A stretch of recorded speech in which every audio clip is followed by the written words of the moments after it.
दोस्तों, जैसा कि हम सबको पता है कि ओसीडी के दो पार्ट होते हैं। नंबर 1 ओ यानी ऑब्सेशन और नंबर 2 सी यानी कंपल्शन। ऑब्सेशन होते हैं हमारे दिमाग में अपने आप चलने वाले ऐसे विचार, तस्वीरें या ख्याल जो हम नहीं चाहते फिर भी बार बार आते रहते हैं। जैसे किसी को लगता है कि मेरे हाथ गंदे हैं तो गंदगी का ख्याल बार बार रिपीट होता रहता है। किसी को लगता है कि चूल्हा बंद नहीं किया तो वो बार बार चेक करने की सोचता है। किसी के मन में परिवार के साथ किसी अनहोनी की डरावनी तस्वीरें घूमती रहती है। तो ये सब ऑब्सेशन है, यानी कि अपने आप चलने वाली मानसिक हलचल जिसे हम रोकना चाहते हैं लेकिन रोक नहीं पाते। अब होता यह है कि जब कोई विचार हमारी मर्जी के खिलाफ दिमाग में आता है तो दिमाग तुरंत उसका विरोध करना शुरू कर देता है। मतलब अंदर ही अंदर एक लड़ाई छिड़ जाती है। दिमाग बोलता है कि यह विचार क्यों आ रहा है, इसे हटाना है। और जब हम विचार को हटाने की कोशिश करते हैं तो तनाव, बेचैनी और घबराहट पैदा होती है और इसी को हम एंजाइटी कहते हैं। ये एंजाइटी इतनी तेज हो जाती है कि बंदा उसे सह नहीं पाता और उसे कम करने के लिए कोई ना कोई काम कर बैठता है और यही काम है कंपल्शन। कंपल्शन मतलब मजबूरी में किया गया काम। जैसे दिमाग में गंदगी का विचार आया, एंजाइटी बढ़ी तो बार बार हाथ धो लिए। दिमाग ने कहा कि दरवाजा ठीक से बंद नहीं है तो 10 बार हैंडल हिलाकर चेक किया। मंदिर, मस्जिद या गुरुद्वारा में मन में आया कि पूजा सही से नहीं की तो फिर से पूरी विधि दोहरा दी। ये सब कंपल्शन है और ये कंपल्शन करते ही थोड़ी देर के लिए राहत मिलती है, एंजाइटी कम हो जाती है। लेकिन ये राहत छलावा है, क्योंकि ऐसा करके हम अपने दिमाग को ये सिखा रहे होते हैं कि जो विचार आया वो सच में खतरनाक था और उसे कंट्रोल करना जरूरी था। अब नतीजा क्या होता है कि अगली बार वही विचार और ताकत से वापस आता है और एंजाइटी भी दोगुनी हो जाती है। फिर हम उसे कम करने के लिए और ज्यादा कंपल्शन करते हैं। यह एक जहरीला साइकिल बन जाता है। पहले ऑब्सेशन आया, उससे एंजाइटी हुई, फिर हमने बचने के लिए कंपल्शन किया, फिर उससे टेम्परेरी राहत मिली और फिर कंपल्शन करने से और भी मजबूत ऑब्सेशन हुआ। इस लूप ने ना जाने कितने लोगों का समय, मेहनत और माइंड की शांति चुरा ली है। अब सवाल यह आता है कि इसका इलाज क्या है। दोस्तों, ओसीडी का इलाज इस लूप को तोड़ने में छिपा है और इस चक्र की सबसे कमजोर कड़ी है कंपल्शन। जी हां, अगर हम कंपल्शन करना बंद कर दे तो ये चक्र अपने आप कमजोर होने लगता है। इसे साइकोलॉजी की भाषा में रिस्पॉन्स प्रिवेंशन यानी कि प्रतिक्रिया रोकना कहते हैं। सीधी सादी बात है, दिमाग कितना भी जोर लगाए, कितनी भी तेज घबराहट हो, हमें वो काम बिल्कुल भी नहीं करना है जो एंजाइटी कम करने के लिए करते थे। मान लीजिए आपको बार बार हाथ धोने का मन करता है। अब अगली बार जब मन करे तो आपको हाथ धोने की बजाय वहीं बैठे रहना है। मन कहेगा चलो एक बार और धो लो, मन शांत हो जाएगा, लेकिन आपको कहना है कि नहीं, आज नहीं धोना है। ऐसे मना करने से शुरू में तो आपकी घबराहट आसमान छूने लगेगी, पसीना भी आएगा, दिल तेज धड़केगा, बेचैनी बढ़ेगी। इसे ही हम एक्सटिंक्शन बर्स्ट कहते हैं। मतलब कंपल्शन रोकने पर एंजाइटी एकदम से ऊपर चली जाती है। यह बिल्कुल वैसा ही है जैसे कोई बच्चा जिद कर रहा हो और आप उसकी जिद पूरी नहीं करते। पहले तो वो और चिल्लाएगा, लेकिन जब देखेगा कि अब जिद से काम नहीं बनेगा तो धीरे धीरे शांत हो जाएगा। ठीक इसी तरह एंजाइटी भी अपने चरम पर पहुंचने के बाद अपने आप नीचे आने लगती है। यह दिमाग की नेचुरल एडोप्टिव प्रक्रिया है। इसे एडोप्टिव साइकिल कहते हैं। जितनी बार आप बिना कंपल्शन किए एंजाइटी को झेलेंगे, हर बार वो अपने आप कम होगी और धीरे धीरे दिमाग सीख जाएगा कि इस विचार से कोई असलियत में खतरा नहीं है। फिर ऑब्सेशन की इंटेंसिटी अपने आप गिरने लगेगी। लेकिन आप कहेंगे कि सर एंजाइटी इतनी बढ़ जाती है कि हमें कंपल्शन करना ही पड़ता है। आखिर इस एंजाइटी का रूट कॉज क्या है? तो दोस्तों, एंजाइटी का असली कारण है हमारे अपने विचारों को सच मान लेना और उनसे लड़ने की हमारी अपनी आदत।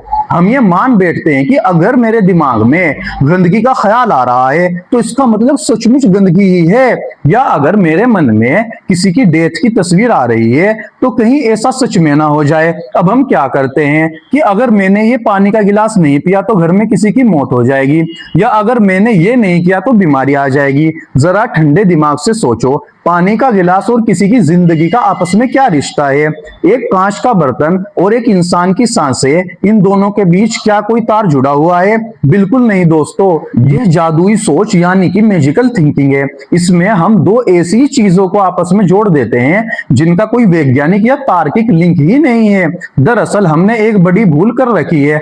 हमने कहीं सुन लिया है कि दिमाग में जो चल रहा है वो सच हो जाता है। Law of attraction, subconscious mind की ताकत, इन कहानियों ने हमें एक अजीब जाल में फंसा दिया है। हम सोचने लगे कि हर विचार एक बीज है और जरूर पनपेगा, और फिर हमारे माइंड में बुरे विचार को मिटाने की और उनको दबाने की और उन्हें भगाने की एक जंग शुरू हो जाती है। और यहीं से गड़बड़ शुरू हो जाती है। जिस चीज से तुम लड़ते हो तुम्हारा दिमाग उसी को असली खतरा समझने लगता है।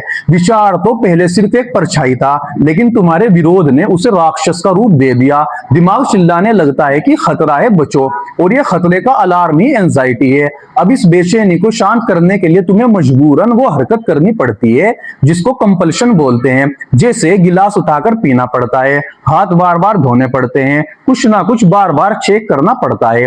ये कंपल्शन उसी बेचैनी की पट्टी है जो हमने खुद अपने विचारों से लड़कर पैदा की है। ये भ्रम हमें उन विचारों से लड़ने पर मजबूर करता है और लड़ाई से एंजाइटी बनती है। इस भ्रम का एक बड़ा कारण है वो सब जो हमने law of attraction, subconscious mind की ताकत और मैनिफेस्टेशन के नाम पर सुन रखा है कि बस सोचो और हो जाएगा। ये कोरी मोटिवेशनल कहानियां हैं, ये कुछ भी सच नहीं है। जबकि असलियत ये है कि विचार सिर्फ विचार है, ना उनमें जादू है, ना वो भविष्य बदल सकते हैं। दिमाग एक सरकारी सड़क की तरह है, उस पर कोई भी गाड़ी आ सकती है, लाल, पीली, काली, अच्छी, बुरी। आप उसे रोक नहीं सकते कि सिर्फ अच्छी गाड़ियां ही आए। ठीक वैसे ही दिमाग में कभी भी कोई भी ख्याल आ सकता है, पवित्र, अपवित्र, हिंसक, डरावना, हास्यास्पद, कुछ भी। ये नेचुरल है। निगेटिव या बेतुके विचारों को देखकर हमें उनसे लड़ना नहीं है, बल्कि ये समझकर स्वीकार करना है कि ये तो बस एक विचार है, कल्पना है, इसकी कोई सच्चाई नहीं है। यही स्वीकृति यानी एक्सेप्टेंस ही असली चाबी है। जब आप मान लेते हैं कि हाँ, मेरे दिमाग में अजीब से अजीब विचार आ सकते हैं, ये कोई बीमारी नहीं है, ये तो बस दिमाग की आदत है और मुझे इन पर कोई कार्रवाई नहीं करनी है, तो तब विरोध खत्म हो जाता है। विरोध खत्म तो एंजाइटी नहीं, एंजाइटी नहीं तो कंपल्शन का सवाल ही नहीं उठता, और इस तरह ओसीडी की जड़ कट जाती है। दोस्तों, मैं आपको छोटी सी स्टोरी सुनाता हूं। इमेजिन कीजिए कि आप एक रेलवे स्टेशन पर खड़े हैं और सामने से अलग अलग ट्रेनें गुजर रही है। हर ट्रेन का एक नाम है, जैसे गंदगी का डर, भगवान के नाराज होने का ख्याल, हादसे की तस्वीर, वगैरह वगैरह। हर ट्रेन जोर से सीटी बजाती है और आपको बुलाती है कि आओ इस पर चढ़ो। अब आप अगर कंपल्शन करते हैं तो आप उस ट्रेन पर चढ़ जाते हैं। चढ़ने के बाद वो आपको मीलों दूर ले जाती है, आपका समय बर्बाद करती है और फिर आपको थका कर वापस उसी स्टेशन पर छोड़ जाती है। लेकिन अगर आप सिर्फ खड़े होकर ट्रेनों को आते जाते देखें, उनकी सीटी सुने, उनकी हवा महसूस करें, लेकिन चढ़े नहीं, तो शुरू शुरू में आपको घबराहट होगी, लेकिन ट्रेन गुजर जाएगी। अगली बार फिर कोई ट्रेन आएगी और फिर गुजर जाएगी। धीरे धीरे आपको पता चलेगा कि ट्रेनें आती जाती रहती हैं, लेकिन उनका आपकी असल जिंदगी से कोई लेना देना नहीं है।